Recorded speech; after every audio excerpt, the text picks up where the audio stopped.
How's it going, everyone? It is Andre Williams, and over here we talk stocks and we focus on one thing. Always protect your profits. And today we're going to be talking about ChargePoint. I'm going to ask you guys, did you have the opportunity to load up when ChargePoint pulled back all the way to $11.50, or even getting the opportunity to accumulate some shares while it was trading under $12? Let me know inside of the comments. Again, I always tell you guys, you want to have high conviction in your long-term plays, and I felt like this was a great opportunity to get into ChargePoint. But I won't waste any more time. Let's jump into the agenda. If you're new to this channel, I just want to let you know we have timestamps down below inside the description. But if you're a shareholder or you're thinking about taking a position, I highly suggest you watch this full entire video. So the first thing we're going to go over is a technical analysis. We're going to be taking a look at the overall price action. We want to know support. We want to know resistance. We want to know what it looks like in the bearish case scenario and as well as in the bullish case scenario. And then we're going to go on Fintel, taking a look at the recent institutional ownership and short interest information. The reason why this is important because it does have an impact on the way the stock performs. And then we're going to be taking a look at the order flow distribution.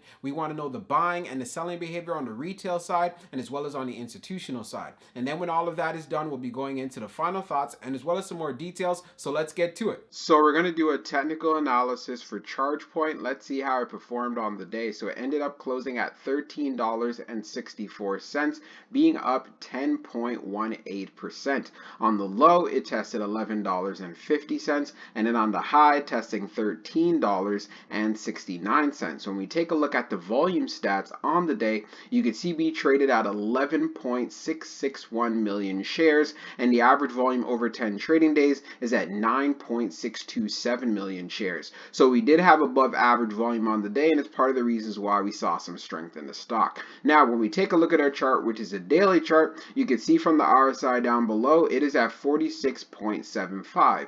And then when we take a look at our moving averages here on the chart, we are below the 200-day, the 100-day, the 50-day, and as well as the 21-day EMA. And like we talked about in the previous videos, ChargePoint has been on a downtrend, but it has been showing some strength in regard to support. Yes, we did have some weakness in the market, and we ended up pulling back all the way to $11.50. And this is actually an area of support we've seen in the past. We were able to actually reach a high of $13.69. So going into tomorrow, if we see some more strength inside of the markets, I want to see us get above the 21-day EMA and look for that test to around $14.20. I think that would be a good look for ChargePoint going into next week, or even closing above $14 would be good as well. If we end up having a pullback now, then I want to make sure that we're holding up support at least at the bare minimum right at $12.41. And for the most likely scenario that I see as far as where we might close, I want to see us close at around $13.14. We see that there has been support in this area, so let's do a ChargePoint and let's see what next week looks like. We do have earnings on March the 11th, and I'm still looking forward to seeing a bit of a run up prior to then. Now let's get into the short interest information.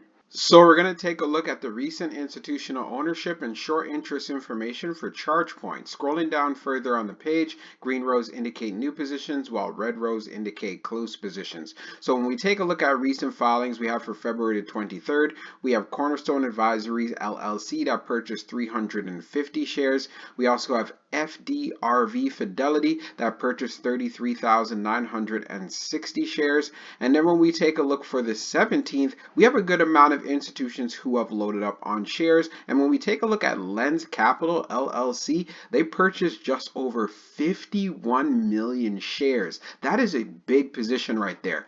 And then also I want to show you guys a graph very quickly, and you can see as of late, as far as for February, institutions have been loading up heavy on ChargePoint, and this is a good sign for long-term investors. So now when we take a look at the short interest, the off-exchange short volume ratio is at 61.32%, and then for the off-exchange short volume, it is just over 1.526 million shares. Scrolling down further on the page, the short shares availability is at 3.4 million, updated 20 minutes ago. And then when we take a look at the short borrow fee rate, as far as for the latest as of 20 minutes, it was at 0.66%. When we take a look now at the history of the short volume, we could see for the close of the 22nd, it was at 55.5 60.08. And then for the close of the 23rd being at 61.32. So what this tells us right away, ChargePoint continues to have short squeeze potential. So now let's move on to the order flow distribution. Now let's take a look at the order flow distribution for ChargePoint. So we see on the inflow is 15.31 and then on the outflow is 16.29. Keep in mind these numbers are in the millions. Taking a look at the breakdown, on the large it was 0, on the medium it was 7.96, and then on the small it was 7.35.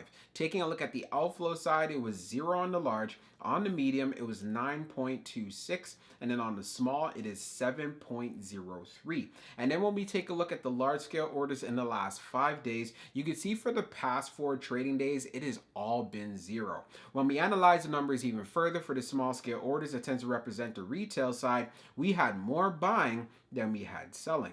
And then when we take a look at what happened on the medium, we had more selling than we had buying. And of course, for the large, which represents whales, institutions, and funds, we have 0 for both. And then when we take a look at the turnover ratio, it was at 3.52%. So this is not too bad at all for a stock like ChargePoint. And like I was saying before previously, we saw a lot of volatility in these markets, but it does provide an opportunity to load up on the dip. So if you were able to grab some shares, you definitely put yourself in a great position. I know some of you may have even averaged down. Again, this is what you do when you have high conviction in your long-term plays. So now let's go into the final thoughts and we'll go over some more details as well. So for my final thoughts for ChargePoint in regards to the price action, like I was saying previously, we ended up seeing that a low at $11.50 and we ended up seeing a high of around $13.69. So going into tomorrow, I would love to see us get to the $14 level. If we end up having some profit taking or if we have a pullback, then I want to see this stock stay above $13. I think this is very achievable, but if $13 does break, then I'm looking for support around $12.75. Do know they do have earnings that is coming up in March, so there's going to be more volatility in this play, and that's why I see $14 being very possible. And if you want to jump into it, I would highly suggest you do your homework and as well as your due diligence. Most recently, we see that ChargePoint came out with a deal where they're going to be involved with home charging solutions. This is definitely a good look for the company, and it just shows you how forward looking that they are because they really want to solidify themselves. We already know as far as EVs are concerned, it's going to be playing a major role 5 to 10 to 15 to 20 years from now. Joe Biden is really focused on making sure that America moves forward when it comes to their EV infrastructure. So a stock like ChargePoint, which is one of the top players out there, should not be ignored whatsoever. Do your homework, do your due diligence. Also, when we went on Fintel, taking a look at the recent institutional ownership, institutions continue to load up on shares. So this is great news for long-term investors because one thing that we do know for a fact, they are loading up and they are willing to wait to see a return on their investment, and we should have a similar approach as well. And then when we took a look at the short interest information, it does continue to have short squeeze potential, and it's part of the reasons why you could see some crazy volatility in this stock like we saw today. Again, it was very exciting to see how well it performed. We also did see Tesla run up almost $100 on the day. So right away, that's when I knew the EV sector is going to be real hot, especially with the NASDAQ that is recovering. So let's see how the stock performs going into tomorrow, and we'll be talking real soon.